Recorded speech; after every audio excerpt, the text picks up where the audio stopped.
This podcast is brought to you by UConnect, the creator of the first all-in-one virtual career center. Scale your impact and engage more students with a platform that puts all of your career resources in one place. The reality is the public perception of higher education is at an all-time low. It's like less than 40% of the American public believes that it is good value to go to college. Then you've got government that's also attacking higher education in a number of different ways, all around the board.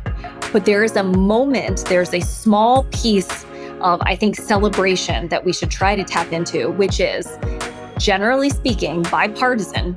Everybody can agree students need jobs. They need jobs, they need well-paying jobs.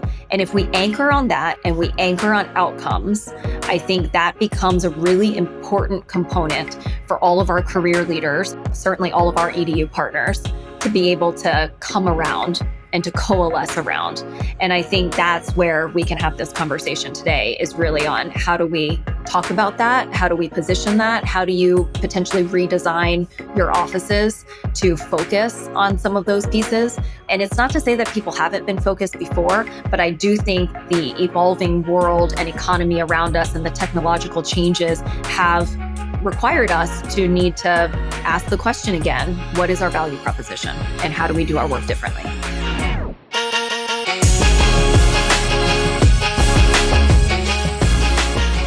Hey everyone, welcome back to the Career Everywhere podcast. I'm your host, Meredith Metzger, and today I am super excited to be joined by Christine Cruz-Vergara, the Chief Education Strategy Officer at Handshake. Thank you for being here, Christine. Thanks so much. I'm excited for the conversation. Yeah, likewise. I am so excited to talk to you today about this, crazy but important moment we're in right now in higher ed and in career services. With the national conversation around the ROI of higher ed just growing increasingly louder, it feels like career services is about to finally have its moment in the sun, which is great. But, with all that attention comes a lot of pressure, but also a lot of opportunity. And Christine, you're obviously super plugged into the career services space, and you're seeing this shift up close with all of the incredible work that you do for Handshake. So I'm really looking forward to hearing your take on what's going on right now with higher ed and career services and how career leaders can seize this moment and position themselves as truly strategic partners. And then, of course, what you think is on the horizon for career services. Before I get into my questions, Christine, is there anything else you would like to add about yourself, your background, or your role there at Handshake? I would actually just say for the listeners and viewers that may be watching that don't know me, I actually spent a decade of my career working in higher education and working in career services. So I've worked at all of the Georges in the DC area, GW, Georgetown, and George Mason, and have also served as the Associate Provost for Career Education at Wellesley College before coming to Handshake. So some of the things that I might share, some of the stories I might share are both from my very personal experience sitting in the shoes of many of our listeners, as well as from the perspective now working at Handshake as the Chief Education Officer. So just wanted to preface that in case some people are a little confused about what I might be referencing. Yeah, that's some great context. And I also love how you worded it with all the Georges, because I did notice that too. And I was looking at your LinkedIn. I'm like, there's a lot of George names in here. So okay, great. Well, before I get into the more topic specific questions, I do want to kick us off with a question that I ask all of our guests here on the podcast. And that's, what does career everywhere mean to you? So for me, career everywhere essentially means having the conversation about careers and sharing the responsibility of careers everywhere. And so if we're talking about our partners that work in higher education institutions, it means not being territorial about who's doing career work, making sure that you're actually coordinating, leading, guiding the conversation, but not trying to control all of the career work that's happening. It's actually better that more people around campus might be invested in career or might be trying to help students and support students in career. I think it also means we need to be talking about career and this general topic more broadly all the time, because our students need the exposure. They need greater aperture, and they need to hear it repetitively more than once or twice or even 3 times. And so career everywhere to me is about both frequency of the conversation and also the number of people that you're engaging in the conversation as well. Yeah, I love that. It's a great way to put it, especially the kind of encouragement to career leaders to not be territorial about it. It's, as you said, it's great for students to hear from others across campus, especially faculty who are seeing them all the time. Yep. So, yeah, I loved how you put that. Okay, well, now I would love to dig into our topic today, which is again, how career services leaders can meet this moment we're in right now in higher ed. So, to set the stage a little bit for this conversation, can you share from your perspective what is going on with higher ed right now and what that means for career services? And I know that's a big question.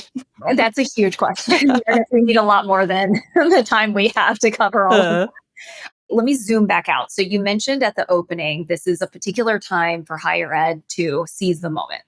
I would actually argue we've had times before for higher ed to seize the moment. And I think some schools and some leaders did, and I think others did not. And the time that I'm referring to, at least within my career, is the Great Recession during 2008, 2009, 2010. For me, in my career, that was the first moment for leaders to seize the moment. That was a time when all of a sudden students were not getting jobs. The economy was crashing all around us. All of a sudden, companies that had been growing and that many students had even already had offers at suddenly didn't exist literally within a few days or a few weeks, right? And it was this moment where suddenly everybody was looking to the institution to say, well, isn't there some office at the institution that can help students get jobs? And I noticed at the time that there were essentially two buckets of leaders. There were leaders who said, this is a really important moment for us to showcase what we can do and to start advocating for how we can be positioned within the institution. And there was another bucket of leaders who essentially said, I've been doing things the same way for a long time. I am so close to retirement. Do not ask me to change what it is I'm doing. And now I want to be fair. There were some people who were actually really close to retirement that were certainly in the first bucket. And there were some people who honestly had not been leaders for very long, who just simply wanted to maintain the status quo and fell into the second bucket. So it's not purely an age thing or a tenure thing, but it is a mindset thing. And I think there were some schools about 10 years ago, 15 years ago, who really did seize that moment. And you see them better positioned right now. There are a lot of the schools that we often refer to that have really great career programs and have really great career leaders who are often recruited, and people want them to go to their schools. And then you have others that are just trying to catch up now. You have some schools that are just starting to talk about some of the concepts that I remember writing about in 2014. And that's okay that some people have taken a little bit more time to get there. I'm glad they're actually getting there. But I think if we then fast forward to your question, which is what's happening right now in higher education, the reality is the public perception of higher education is at an all-time low. It's like less than 40% of the American public believes that it is good value to go to college. That is extremely low. so low. Then you've got government that's also attacking higher education in a number of different ways, right? Whether it's research, whether it's funding, whether it's DEI, all around the board. But there is a moment, there's a small piece of, I think, celebration that we should try to tap into, which is, generally speaking, bipartisan. Everybody can agree students need jobs. They need jobs, they need well-paying jobs. And if we anchor on that and we anchor on outcomes, I think that becomes a really important component for all of our career leaders, certainly all of our EDU partners, to be able to come around and to coalesce around. And I think that's where we can have this conversation today, is really on how do we talk about that? How do we position that? How do you potentially redesign your offices to focus on some of those pieces? And it's not to say that people haven't been focused before, but I do think the evolving world and economy around us and the technological changes have required us to need to ask the question again, what is our value proposition and how do we do our work differently? Mm-hmm. Yeah. And I feel like a lot of career leaders are, if they didn't already have a seat at the table, like you were talking about, if they didn't seize that moment during the Great Recession, or maybe they just weren't in the field yet for our younger leaders, now is a time that maybe they are getting a seat or they're getting some attention from senior leadership. And let's hope they're prepared for that. But kind of on that subject, How can career services leaders meet this moment, knowing that more state and national focus and funding is tied to ROI and career outcomes? How can they be proactive? So I'm going to see if this makes sense. But what I would encourage leaders to do is focus on what really matters and the outcome that you're trying to see rather than on just your positioning. So let me break this down for you. Right now, what's most important is that your students are actually getting jobs, that they're getting hired. That's what's most important. If you focus on that and you focus on making sure that whatever you're putting in place is helping a student to ultimately get access to the most jobs, to the most opportunities, and getting hired, you will have the data to better position yourself. You will have the stories to showcase the work that you are doing. Don't focus on trying to position yourself. Don't just focus on trying to get a seat at the table. Don't just focus on trying to prove that you're important at your institution. That will come if you actually focus on the outcome that needs to happen. And I've actually been saying this for a really long time. When I went to Wellesley, one of the biggest things that I was emphasizing to my team was everybody around us right now keeps wanting to be innovative. I want to be innovative. I want to do something innovative. I want to get an award for being innovative. And I was like, stop focusing on trying to be innovative and start focusing on how we can get our students jobs. If we can get our students jobs and we can make sure that 100% of them are actually employed, guess what? We'll probably have figured out how to be innovative. I don't want you chasing innovation. I want you chasing the actual outcome that's important. And that's the same message here. What's important is that students are getting jobs. So don't let the other positioning get in your way. I get asked a lot by some of our partners to provide consulting or advice on sort of how to position. And that's a really big piece of what I focus on is let's actually focus on the work. What are you actually doing here? Because some of what you're choosing to do sometimes is actually about your own workflow, or it's about your own comfort, or it's about what your team is used to, but it's not actually focused on whether or not students are getting jobs. Yeah, that's a great perspective. It's like, to use more tech terminology here, it's like focusing on marketing before you have a product. Like you've Yeah. got to nail down the product first before you start marketing. Yep. Yep. Actually build the thing. Yeah, exactly. Right. Okay. Well, that's kind of a good segue to this next question, which is, how can career leaders better share that value proposition or find it and then share it with senior leadership? Yeah. So I think it's a really good exercise, honestly, for career centers, probably, honestly, at least annually, to ask a question of their entire team. What is our value proposition? Why does a student want to use us? Why would they use us over just Googling the information? Or why would they use us instead of going to talk to a friend or their parent or their coach or a faculty member, right? And it's not an either or. It's not like they can't also talk to those people. But the question is, why do they want to come see you? What is it that you provide that is differentiated from everybody else, right? And I would argue that most career centers at the moment are still functioning off of value propositions that they've had for a long time. And a lot of times it's around resources. I have knowledge that I can impart on the student. Well, guess what? Students can get most of those resources or they can get most of that knowledge online these days. They don't necessarily have to come in to see you to do that. UConnect is a great example. You facilitate making it even easier for students to be able to get some of that information. And that's important because not all students are going to necessarily come see you in person. So the question becomes, what is your value proposition? What can only you uniquely do? And I will actually answer this for you. There's one value proposition in particular that I think career services can uniquely do that no technology is ever going to be able to take away from them. And that is human connection. You can be an actual extension of your students' network, and you can provide warm introductions for your students to alumni. And I know that what I'm saying is a fundamental shift for some of our field, where for a long time, our profession has shied away from actually doing warm introductions and instead tried to just teach students this is your alumni database, or this is Handshake, and this is how you search for folks, and this is how you write a message to reach out. Those are all also good things.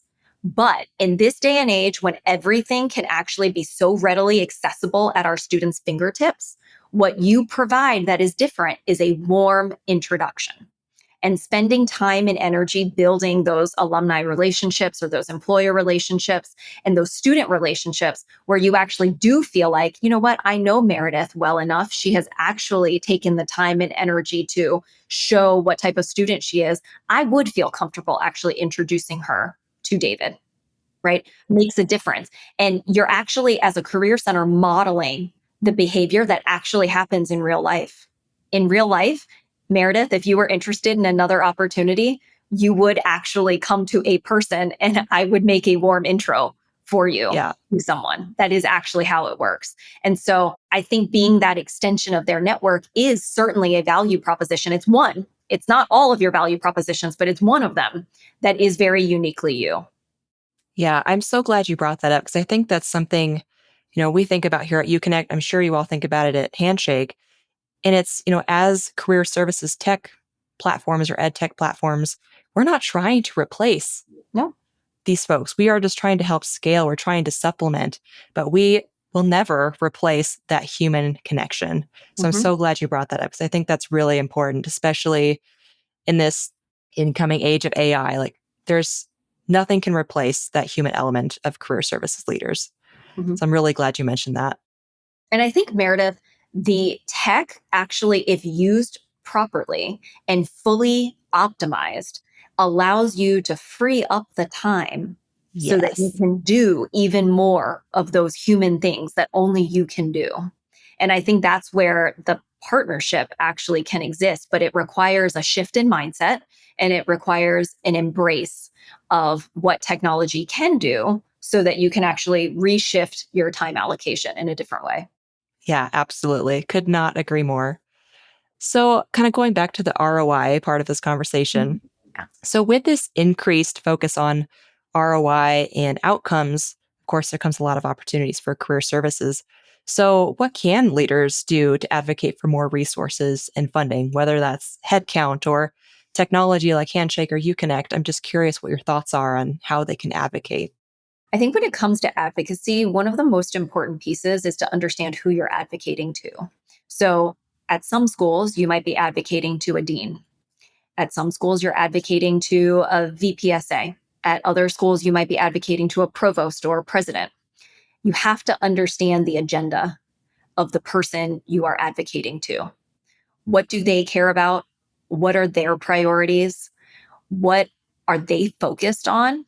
And how do you fit career within that framework? They're not going to reshift their priorities for you. You have to figure out how to fit your priorities within theirs. And that's probably the number one lesson or message that I often give to folks that reach out for advice or consultation is you have to understand that component of it. Once you do, you can frame your messaging, you can frame how this actually helps support wellness if that's the thing that they care about, or how this helps to support alumni community if that's what they care about, or this is how it helps to support revenue if that's what they're focused on. Whatever it is, we can make it work. You just have to understand what it is they care about first. Then it's about positioning and framing the data that you do have and how you're going to talk about it. It's also really important to understand some leaders actually really love the data, but some leaders actually don't respond to that. And they respond to a story or they respond to a more emotional appeal from the students or from the alumni. And so that's the other piece too, is sometimes you have to adapt your approach in how you're communicating. And then the third component is you have to build a coalition of people that are going to help come behind you around the advocating. The advocating is not just going to be me talking to you, Meredith, my president or provost, and you're just going to give me a yes or a no. It's not that simple. It is multi-threaded. You need to figure out who does the president or provost trust? Who has Meredith's ear? Who are those people? Am I building relationships with those people? Have I figured out how to talk to those people? Am I in meetings with those individuals? Who do those people trust? Am I building relationships with those folks? Have I gotten those people to be champions for what this is? Are they saying the same message I'm saying in the rooms that they're in that I'm not in? Right? This is like a multi-pronged, multi-threaded approach that has to happen in order to actually get a seat at the table or to get the resources that you need or to get the advocacy that you're looking for. And some places it will be harder and it will take more time. And I think that's the other piece is you have to be persistent. It's not going to happen immediately. It's not going to happen in one foul swoop. And it will take a lot of consistency and persistency. Yeah, that's a great piece of advice. And a good point too at the very end. You're not just going to put together this one pager or this one dashboard to share with the president and magically you'll get all the funding you've ever wanted. It's like this multi-pronged, almost lobbying Yeah. process. Yes. Lobbying, I think, is actually a really, really good analogy. That's what came to mind. I'm thinking in terms of like political lobbying. Like it's a very multifaceted, long process. That's right. Yeah, so that makes a lot of sense. Are you hoping to help your students fill skill gaps? Check out UConnect's new Classes module. The Classes module is a powerful new add-on to UConnect's virtual Career Center platform and offers over 600 curated skill-building courses from trusted industry leaders like Codecademy, Primerly, AscentUp, Break Into Tech, Cisco Networking Academy, Exponent, and PM Exercises. Here at UConnect, we'll handle the research, sourcing, and ongoing updates so your team can focus on engaging students and driving career outcomes, all without the burden of managing a course library. Learn more at gouconnect.com/classes.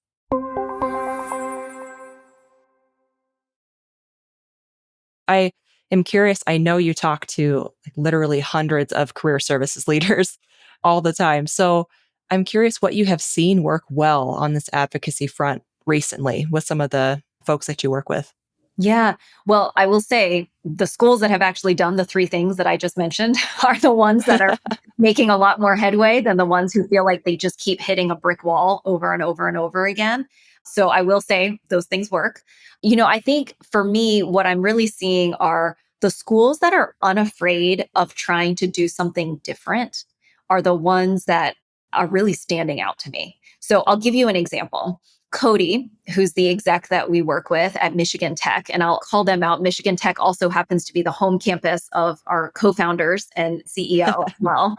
They got new leadership. Cody joined not too long ago, and he was courageous in essentially saying, I know that things have been done a particular way, but it is possible to do it differently. And I'm going to set a new standard and a new bar of excellence around what that looks like. And we're going to do things differently. We're going to do more in some places. We're going to cut in other places. And I'm going to use that. If you all do what you're supposed to do on the team, I can take those results and I can share that up with our leadership to advocate for a different seat at the table, for more support, for more advocacy, for more visibility. And he was able to do that. And he's been able to be very successful in what he's done over the past several months. And I applaud him for the work that he's doing. He's also being very, not only strategic, but I think shrewd in looking at what's actually, to my earlier point, innovative and what's actually just kind of, quite frankly, table stakes. There are some things we do not need to be innovative about. We just need to do it. And then there are other places where you can actually be more creative in some fashion. So anyway, he might be a great, great next guest for you. Yeah, I'm going to have to write that down. So Cody from Michigan Tech. All right.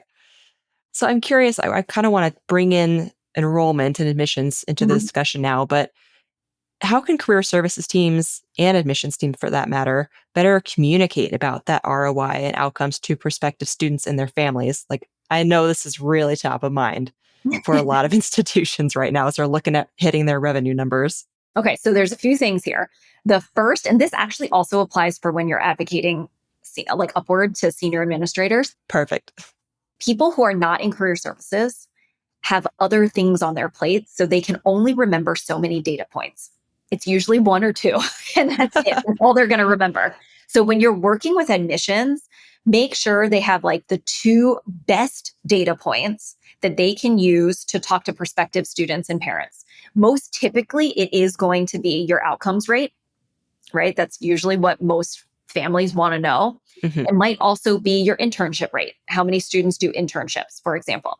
I know that you have a lot of other great data points. I'm not saying you don't. I'm just saying you do have to boil it down to what are the most critical so that admissions can get your message correct every single time.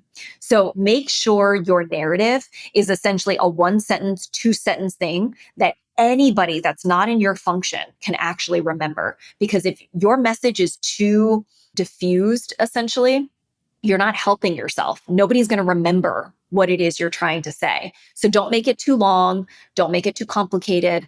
One or two sentences. Keep it short and simple.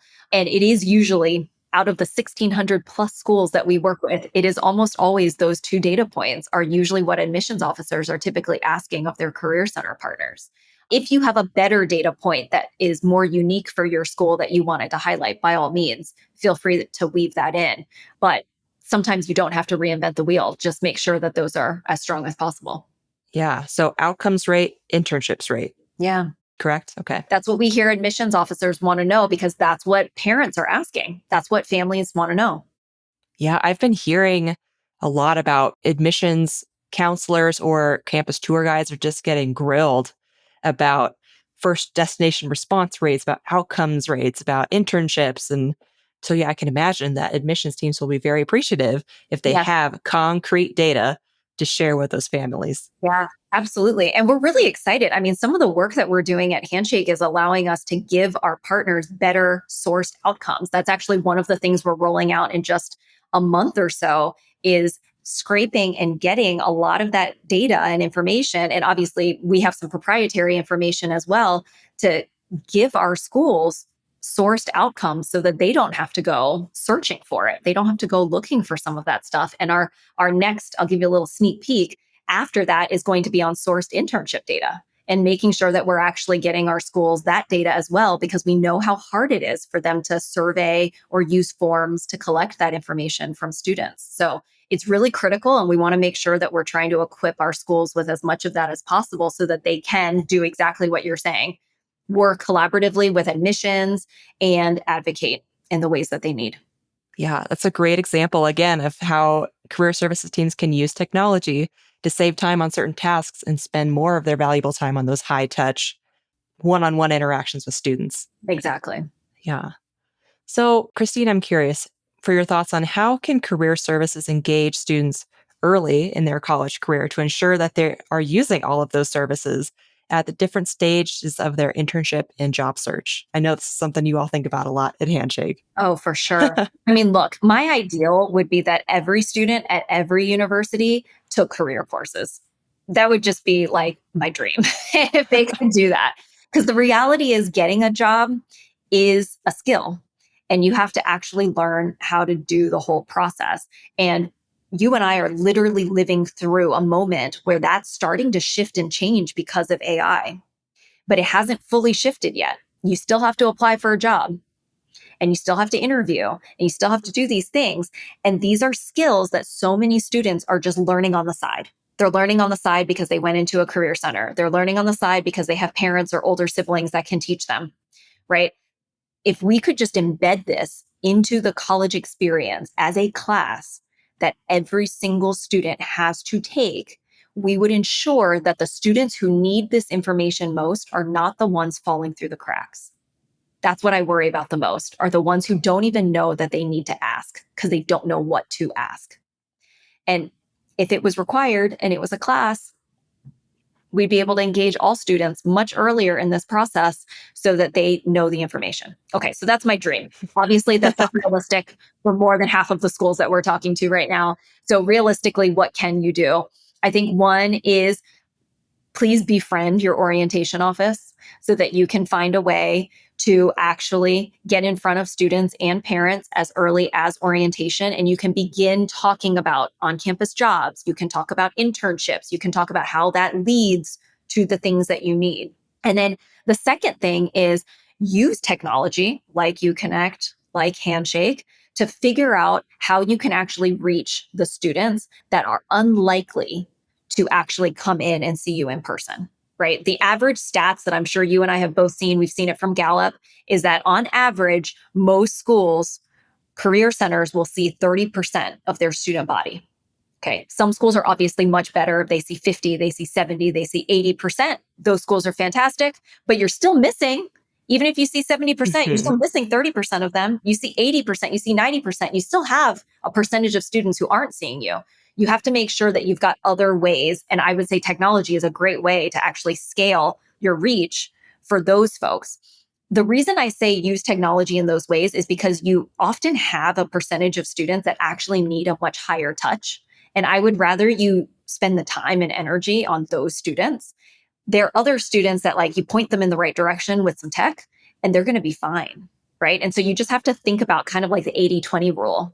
How are you making sure that you're spending that time valuably on as much of the percentage of students as possible? Mhm.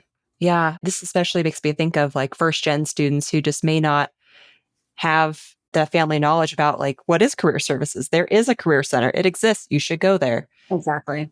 Yeah. Yeah, that makes a lot of sense. And I know it's something we think about a lot here at UConnect is how can we help career centers engage students even before they're officially enrolled in classes, like before day one, all throughout their college experience, even after graduation. Yeah. Actually, can I give you one other dream idea that I have? Please do. Yes. Let's dream. Okay, so my other dream idea is that faculty would actually do their own form of externships. So they would essentially do like Oh, their own tour of duty every summer. And so they would go back to alumni that they have actually taught themselves. And let's say they choose like 3 every summer that they job shadow for 1 week and they actually sit in all their meetings. They see exactly the work that they do, and they get a chance to really engage with their alum around how are you using what you learned in school in your job every day?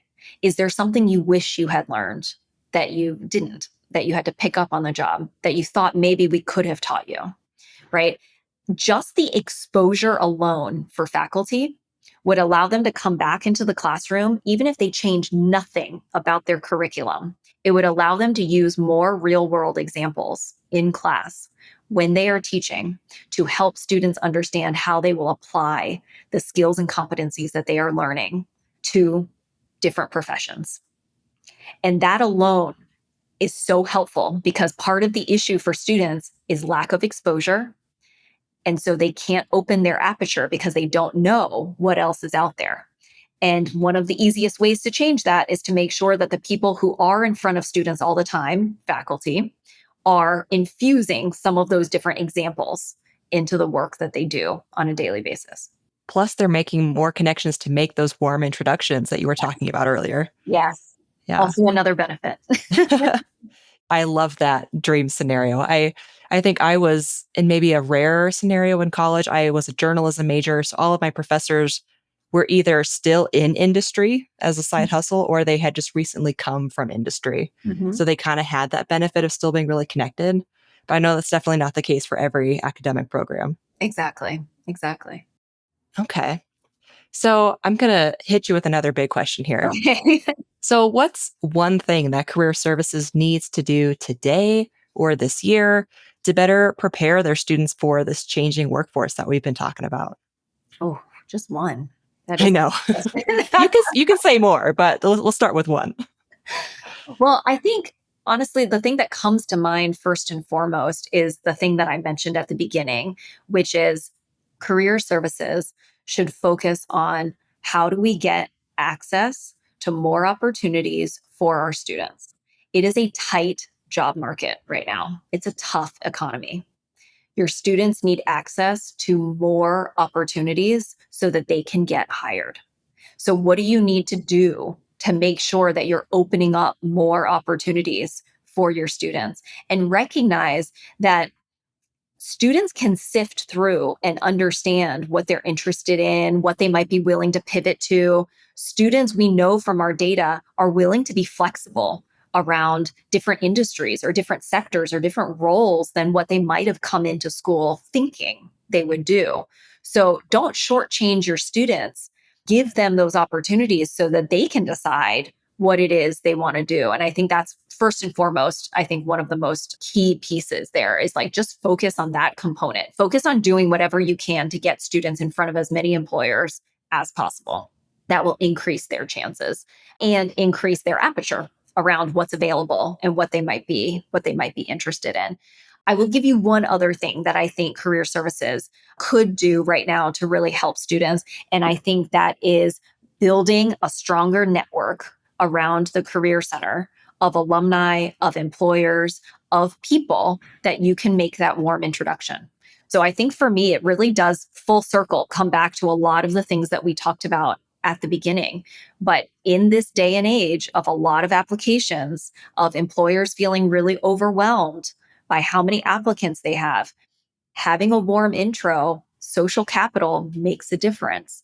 And as a career center, the more you can do that, the more you can figure out how to be an extension of your students' network, the more valuable you also become to your students and to your institution.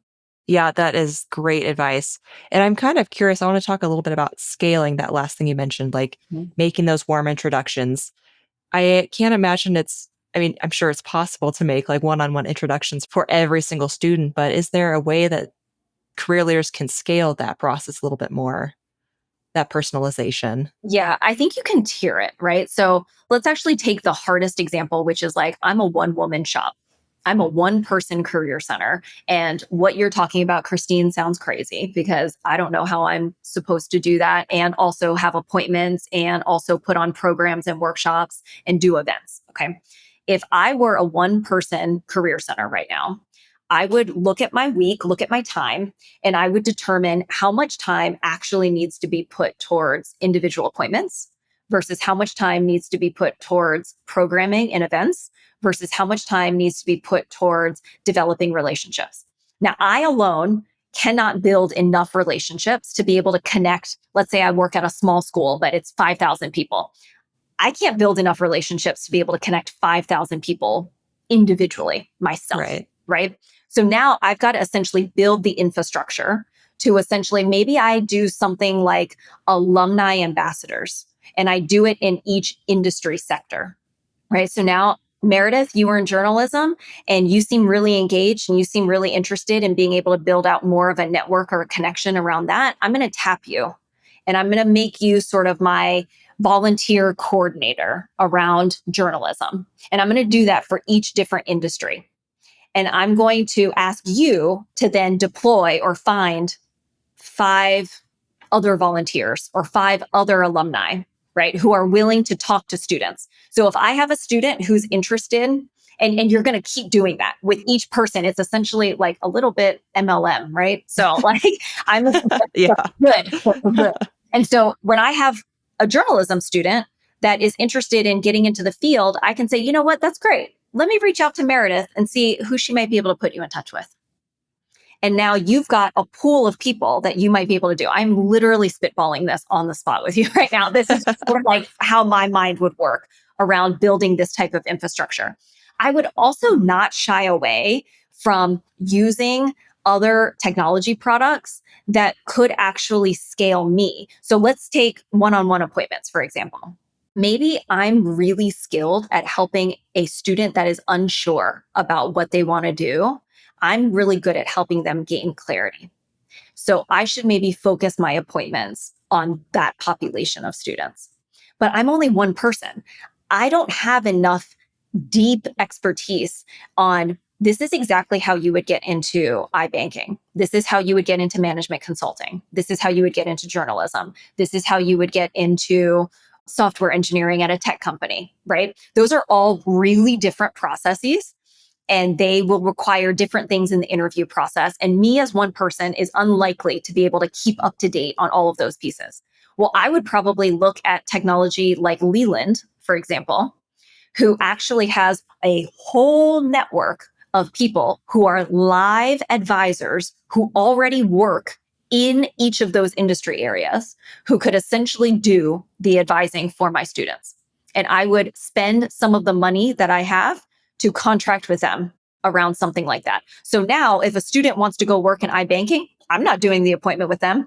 I'm pointing them to an advisor in Leland's platform that actually works in iBanking who's going to do a far better job of helping them navigate that interview process because they're going to be able to help quiz them and really prepare them for the hard technical aspects of that, which any one advisor is never going to be able to do for multiple industry areas, right? So this is just me like literally brainstorming off the cuff with you around what I would do if I were a one-woman shop. And now you extrapolate that to be a 2-person or a 5-person shop. And I've already gotten scale there. But that's what I would do as a one-person career center to be able to actually implement some of the concrete ideas that I've shared right now. Yeah, that's a great example of kind of using what you do have and relying on other people to help spread the impact, spread the influence there, and really build that network. So again, I'm going to hit you with another big question here, but Okay.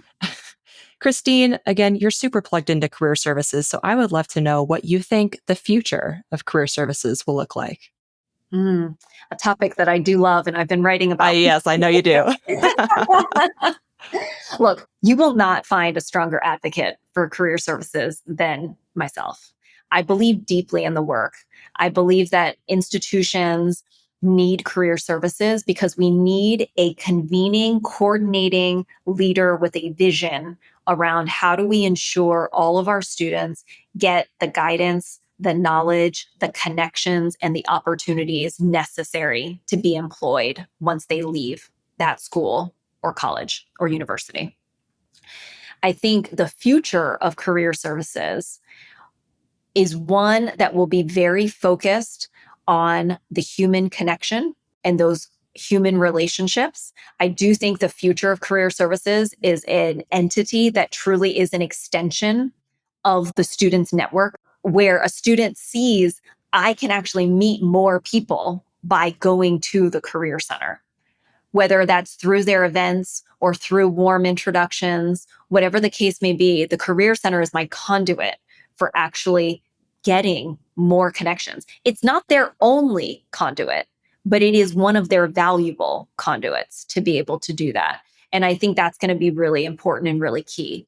I also think the future of career services is one that relies heavily on being able to tell your story effectively. And obviously, data is a component of being able to tell your story effectively, but it's not the only piece, right? Data alone does not tell the story. You have to determine what your narrative is, and the data supports that story. I've been saying that for years, and I still believe that. And so I think that's going to be another component. And then lastly, I would say the future of career services is going to require a leader that is even more external than they are now. More than a decade ago, I'd say probably 20 years ago, a career services leader was really an operational leader. It was someone who made sure that all the services that were part of a career center was essentially functioning and working day to day. And over the course of the time that I have been in the career services space till now, what I'm really seeing is that the leader in career services has to be someone who ideally is somewhat visionary. And if you're not, you better have somebody on your bench who is. You need to be a very strong communicator, especially externally, both verbally and written, because you're going to need to be able to share that vision and advocate. And you're someone who needs to be extremely politically savvy, because the only way you're going to be able to get your work done and to be able to champion and get a seat at the table and convince people to all come around you and do the same thing is if you can build those relationships and influence without direct line supervision or authority. It's all through influence. That's how we work in higher ed. And so I think those components are sort of what makes up a future career center. I do think in the future too, you might see less of certain things and you might see more of others, right? There might be more time spent on integrating career into academics.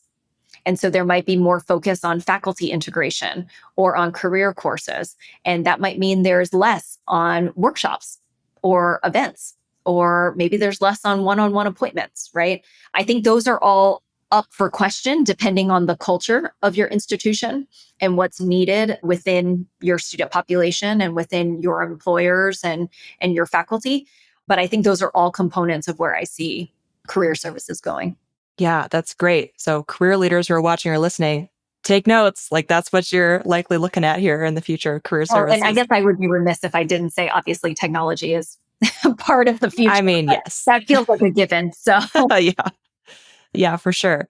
Okay. So, Christine, I do want to be mindful of our time here. Is there anything else you would like to add before I start wrapping us up? no, I think that's great. Okay, great. So I am going to kind of close this out with a answer a question, leave a question segment that we always do at the end of every episode. So I'll ask you a question our last guest left for you, then you'll leave a question for the next guest. Okay. So our last guest was Rebecca Perret of Perret Consulting, and she left this fun question for you. You've been turned into a kitchen spice. What are you and how are you best used? Okay. So the first thing that came to mind when you shared this question with me is I would be salt. Although I fully recognize that technically salt is not a spice, it is a mineral. But I think we all use it as a spice anyway. So I'm still going to stick with my answer. But I think salt, I think it's so incredibly versatile. I think it can be used in so many different ways. And just the right amount enhances whatever your experience is with what you're making. Love that. It's perfect. So what question would you like to leave for the next guest? Okay, I feel like my question is perhaps much more serious. But what I would say is, what is a previous belief that you had that you have now changed your mind about and why? Oh, I love that one. That's a great question. What's a previous belief you have held that you have now changed your mind about and why? Yeah. I'm curious, what would that be for you? Oh gosh, there's so many things. I think I'm mind all the time. I think it's very healthy to constantly question the things It is, that you yes. think are true. I will give you one from like a work perspective that has definitely shifted since coming to Handshake and working in tech. So one belief that I used to hold when I was working in higher education is that kind of like the more the better. So the bigger my portfolio is, the more areas I have under me, the bigger my team, the better. I kind of equated those two things together. And since coming into tech, what I've actually realized is that you can often achieve much higher and greater impact if you have less context switching, which often can mean potentially more focused work in a particular area, maybe not having as broad of a portfolio so that you can actually get deeper and be more impactful and move faster in certain things. It might mean you actually don't need a super large team. You might need a more lean team so that, again, you can move with more agility. And obviously, this is contextual. If I was in higher ed, I would probably feel differently about this versus the context that I'm in. But it definitely has shifted my perspective of like more is not always better. And sometimes being more focused is actually much more instrumental to your success or to the success of whatever your mission is or your outcome that you're trying to achieve. Yeah. Yeah, it's a great example. Cool. Well, Christine, thank you so much for joining me on the podcast today. This was such a fun conversation. I feel like we covered a lot of really important topics. So I just really appreciate you taking the time to share your knowledge and your wisdom. Thank you so much for having me. This is great.